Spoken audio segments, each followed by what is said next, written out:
This is the Choppin', which is an at-home, small form factor build, which can be used for productivity in personal workspaces or office spaces.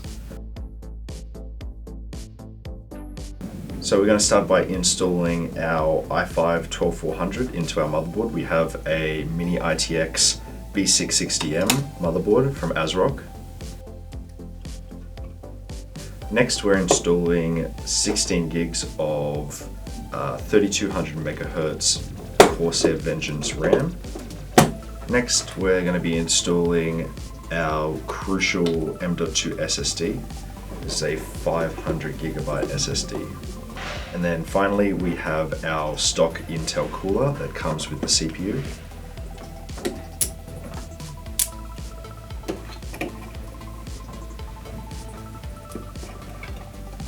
Here we have a Choppin' Max, which is a Mini-ITX case that also has a power supply included to achieve its very small form factor.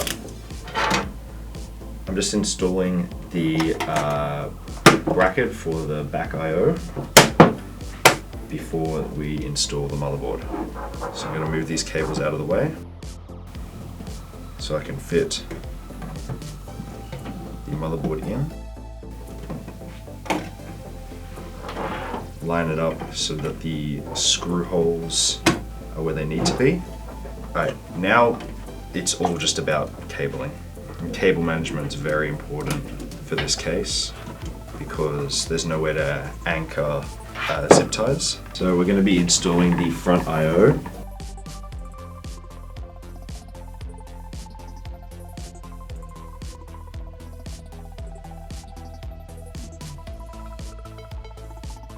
Alright, so I'm just finishing up the build, sliding the back panel on.